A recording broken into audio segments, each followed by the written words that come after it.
semoga kalian selalu sehat dan selalu dalam lindungan Allah Subhanahu wa Ta'ala. Oke teman-teman, kita bakal balik lagi ke pembahasan bab 3 dan subbab pasar bebas.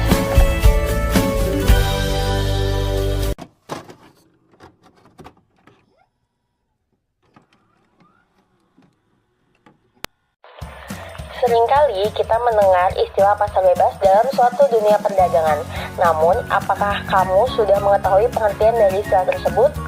Pada dasarnya, pasar bebas atau perdagangan bebas adalah suatu keadaan ekonomi yang lebih fokus dalam mengedepankan produksi serta penjualan produk barang atau jasa tanpa adanya campur tangan pihak pemerintah.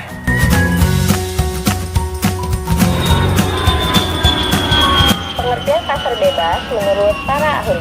Adam Smith yang sering dijuluki sebagai Bapak Ekonomi mengatakan bahwa pasar bebas sudah memberikan kebebasan pada masyarakat luas untuk bisa membuat dan melakukan kegiatan jual beli barang sesuka hati mereka.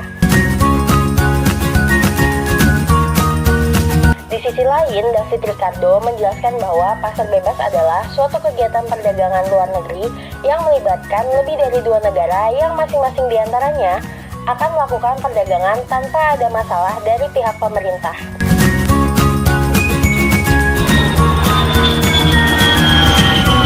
Tujuan pasar bebas. Dengan adanya kebijakan tanpa adanya tindakan diskriminasi perdagangan luar negeri, maka pasar bebas memiliki beberapa tujuan utama. Yang pertama, meningkatkan pendapatan negara. Kedua, meningkatkan perekonomian negara. Yang ketiga, memperluas pasar. Yang keempat, menciptakan transfer of teknologi. Yang kelima, memenuhi kebutuhan dalam negeri. Fungsi perdagangan bebas. Fungsi utama perdagangan bebas dalam perekonomian negara pada dasarnya adalah untuk bisa memberikan kebebasan pada masyarakat untuk bisa melakukan aktivitas ekonomi, khususnya dalam melakukan aktivitas ekspor dan impor barang.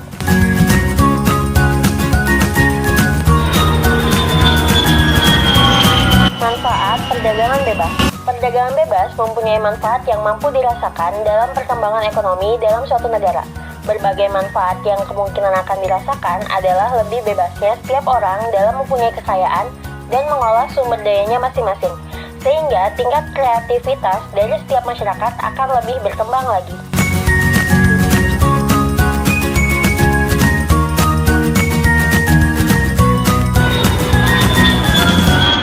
Kekurangan perdagangan bebas. Perlu diperhatikan pula bahwa pasar bebas atau perdagangan bebas mempunyai beberapa kekurangan yang berpotensi mengancam perekonomian suatu negara.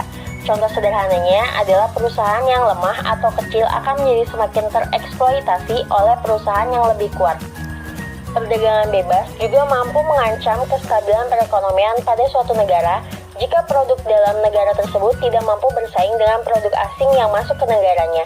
Jika hal tersebut terjadi, maka negara pun bisa memiliki sifat ketergantungan pada negara lain dan akan berdampak pada menurunnya tingkat perekonomian pada negara tersebut.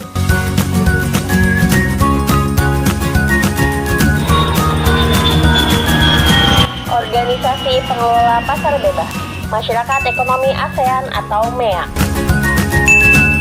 MEA merupakan pasar bebas di kawasan Asia Tenggara. Sesuai dengan namanya, negara-negara yang tergabung di MEA adalah negara-negara ASEAN. Dalam MEA, seluruh negara anggota diperbolehkan menjual barang dan jasa ke seluruh anggota tanpa tarif.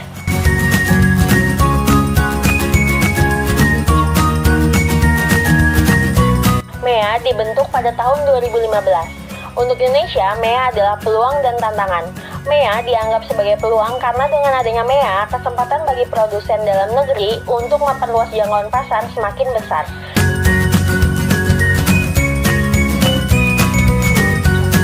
Asia Pacific Economic Cooperation atau APEC. APEC adalah sebuah organisasi internasional yang bertujuan untuk meningkatkan pertumbuhan ekonomi dan kesejahteraan serta kerjasama di antara negara-negara di kawasan Asia Pasifik. Saat ini, APEC memiliki 21 anggota dari negara-negara yang terletak di Asia dan Pasifik dan berkantor pusat di Singapura. ASEAN Free Trade Area atau AFTA. AFTA merupakan wujud dari kesepakatan negara-negara ASEAN untuk membentuk suatu kawasan bebas perdagangan dalam rangka meningkatkan daya saing ekonomi kawasan regional ASEAN. dengan menjadikan ASEAN sebagai basis dunia akan dicapai dalam waktu 15 tahun. Uni Eropa. Uni Eropa adalah organisasi antar pemerintahan dengan anggota negara-negara Eropa. Uni Eropa merupakan kelompok 28 negara independen yang unik.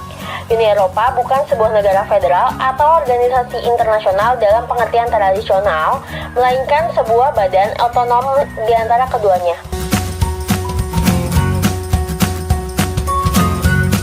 Iklim perdagangan antar negara anggota Uni Eropa mengalami peningkatan positif setelah dihilangkannya berbagai hambatan perdagangan antar negara. Dampak dari hal tersebut tidak hanya berimbas bagi anggota, akan tetapi juga pada non-anggota.